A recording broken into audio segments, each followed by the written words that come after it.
এখন যে আমার চাইতে আছে যে সুষ্ঠু নির্বাচন হোক, এটাই আমার চাইতে আছে যে জনগণ যে শান্তিতে ভোট দিতে পারে।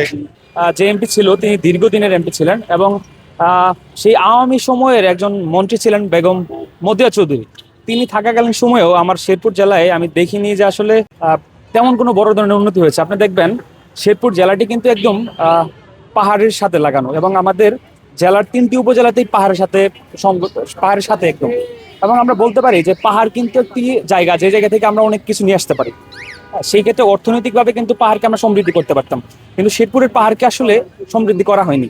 শেরপুরে খেয়াল করলে দেখবেন এই রিসেন্টলি সেনাবাহিনী কর্তৃক একটি হাসপাতালের বলা হয়েছে এবং একটি বিশ্ববিদ্যালয়ের কথা বলা হয়েছে, কিন্তু এত বছরও আসলে স্বাধীনতার এত বছর পার হয়ে গেছে, জামালপুর মহকুমা থেকে বের হয়ে আসার পরেও শেরপুর জেলা, যে জেলাতে এত কিছু থাকার সত্ত্বেও একটি বিশ্ববিদ্যালয় হয়নি।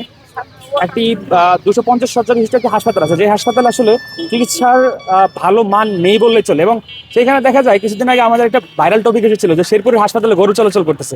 তো সেই দিক থেকে আমার একটা চিন্তা ভাবনা থাকবে, আসন্ন যে সরকার গঠন হবে সেই সরকার পরবর্তী সময়ে আমার জেলায় যে এমপি হয়ে আসবেন, এবং শুধু আমার জেলার, আমার শুধু সদর এক আসনও নয়, বরঞ্চ আমার প্রত্যেকটি জেলায় জেলার যে উপজেলাগুলো আছে সেই সংসদীয় আসনগুলোতে যারা আসবে তাদের কাছে আমার একটি প্রত্যাশাই থাকবে, যে তারা পরবর্তীতে সরকার গঠন করার পর সেই এমপিরা যাতে অন্তত পক্ষে আমার জেলায় একটি বিশ্ববিদ্যালয় করতে পারে, একটি হাসপাতাল করতে পারে, যেটি সবচেয়ে বেশি জরুরি। কারণ আমাদের চিকিৎসা সেবা খাতটা খুবই খারাপ, আমাদের হালকা অসুস্থ হলেই মানুষ ময়মনসিংহে চলে যায়। তো সেই দিক থেকে একটি বিশ্ববিদ্যালয়, একটি হাসপাতাল এবং শিক্ষা খাতের দিক থেকে আসলে পাহাড়ের দিকে যদি আমি যাই, পাহাড়ের যে অর্থনীতি, সেই অর্থনৈতিক পরিবেশটা যাতে ভালো করে, পর্যটন খাতটাকে যাতে উন্নতি করে। কারণ আমাদের রয়েছে আপামর সৌন্দর্য শেরপুর জেলা, পাহাড় এত সৌন্দর্য, তবুও আমরা সেটিকে আপামর সৌন্দর্য করে তুলতে পারিনি। আমি চাই পরবর্তী সরকার যে আসুক আমাদের পাহাড়ের দিকে নজর দিক।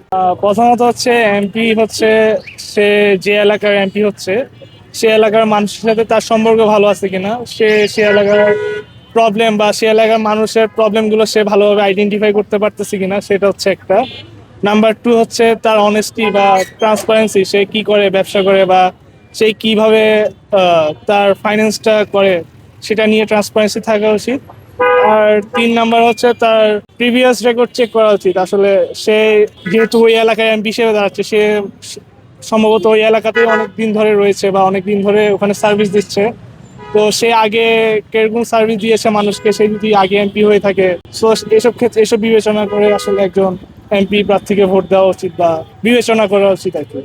এখন যে আমার চাইতে আছে যে সুষ্ঠু নির্বাচন হোক, এটাই আমার চাইতে আছে যে জনগণ যে শান্তিতে ভোট দিতে পারে, এটাই আমরা চাই। সংসদে মনে করেন স্বাভাবিকভাবে চলুক।